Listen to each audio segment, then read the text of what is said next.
Chá de lua, colar do Daemon, adaga do Aegon, referência a Arya Stark, peça da Rhaenyra, vaca de bronze e mais. Nesse vídeo vamos comentar 20, ou melhor, mais de 20 detalhes, curiosidades, easter eggs e referências nesse quarto episódio de House of the Dragon. Então, ó, vamos nessa! Rhaenyra? O encanto do reino? O desejo deles não tem importância.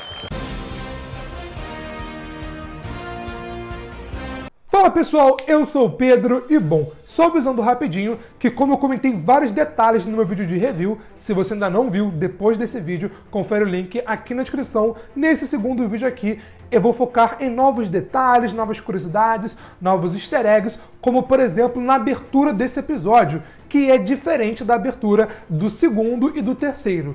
É um pouquinho diferente, mas ainda assim é diferente.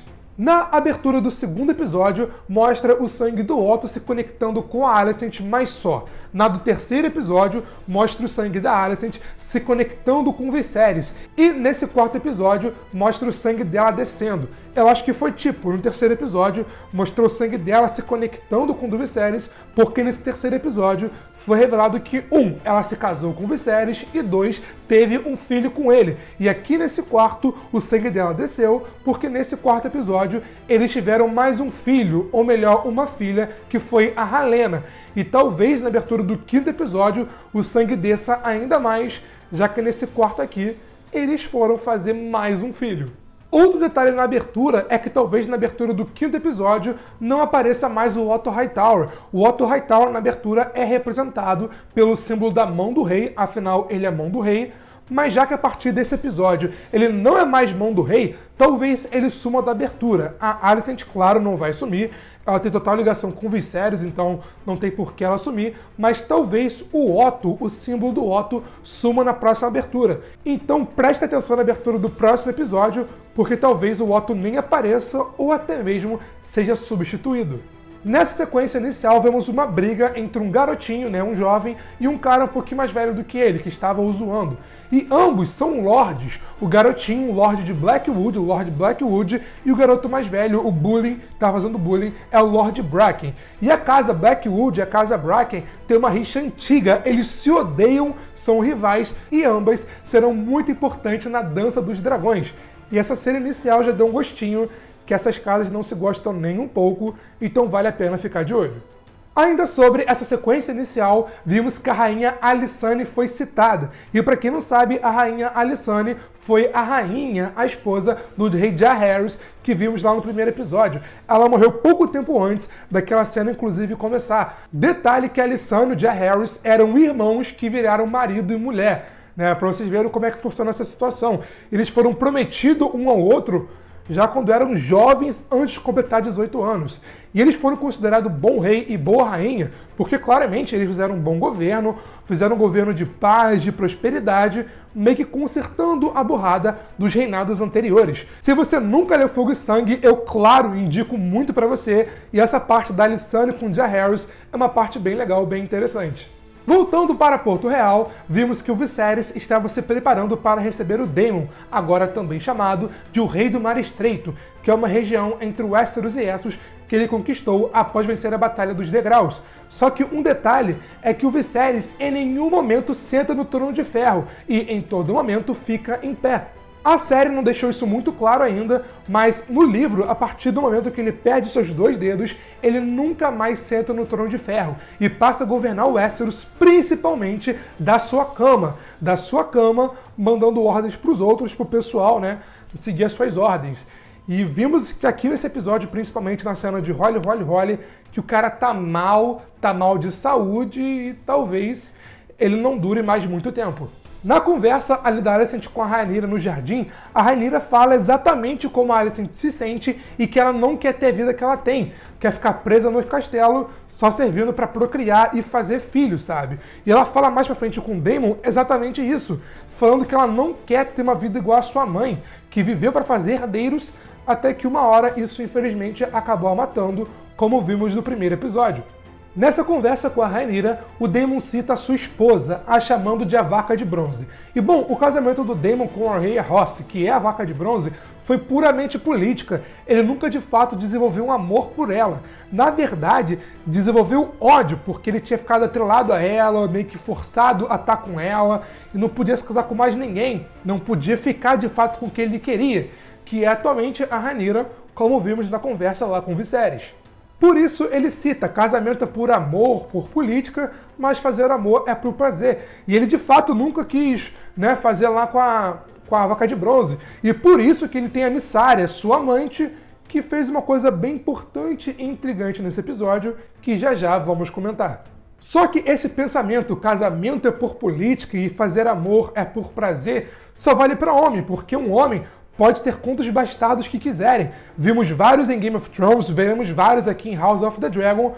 Porém, se uma mulher tem um bastardo, é como se fosse o fim do mundo, sabe? A gente viu o que aconteceu só de cogitarem que, teoricamente, o Daemon teria feito filho lá com a Rhaenyra.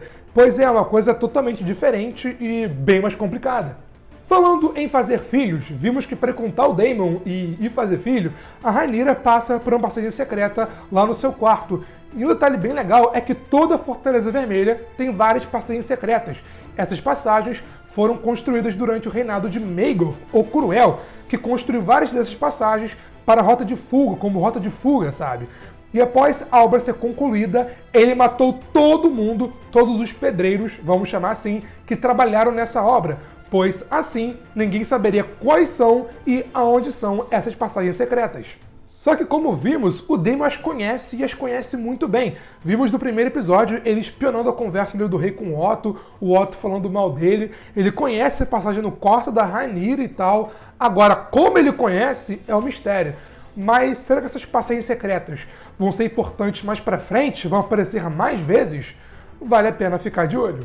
Antes de levar a Rhaenyra pro tchaca tchaca tchaca, o Daemon leva ela para ela ver uma peça. E essa peça meio que resume a história aqui da série, que é: quem vai assumir o trono de ferro após a morte do rei? O irmão, a filha ou o filho de apenas 3 anos de idade? Uma coisa que eu chamei a atenção no meu outro vídeo, e vale a pena comentar de novo, é que essa peça destaca o amor do povo pela Rhaenyra, que ela é o deleite do reino, que ela é amada, porém, só de ser cogitada ao trono, o povo já vaia e aplaude quando falam o nome do Aegon.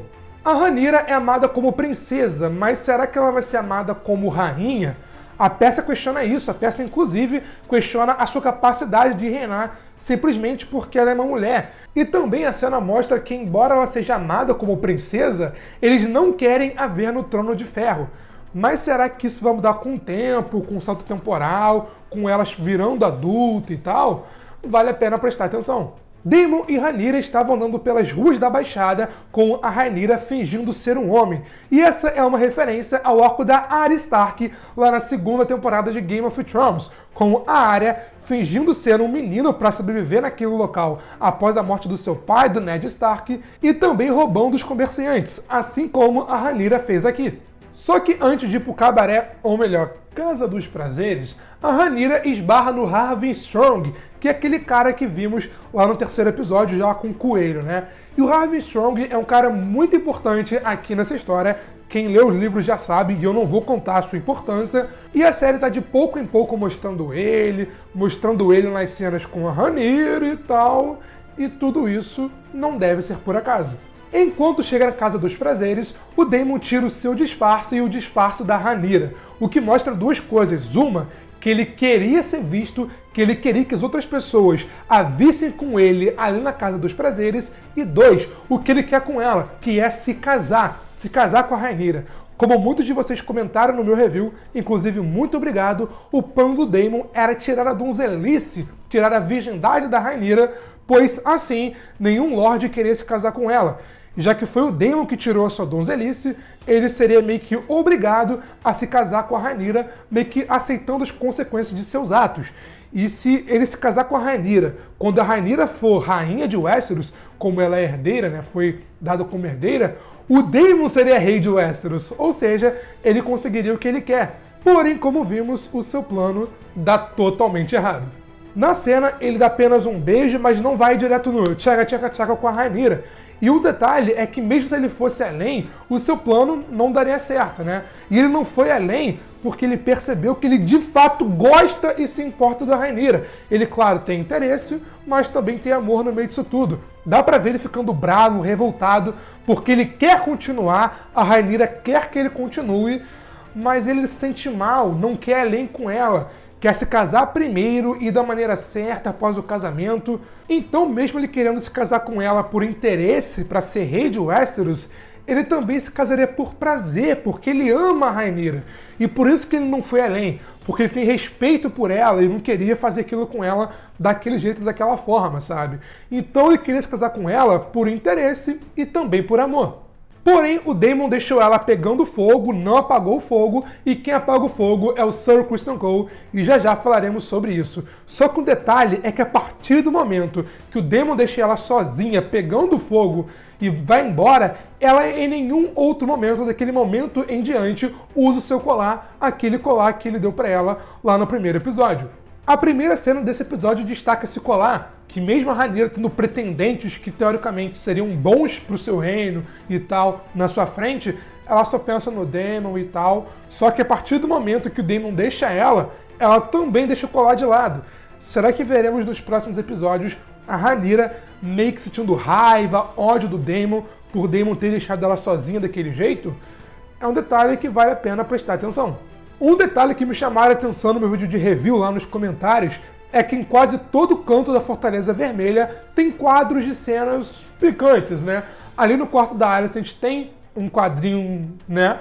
No quarto da bebê da Alicent, da Helena, tem também um quadro picante. No quarto do Viserys também tem.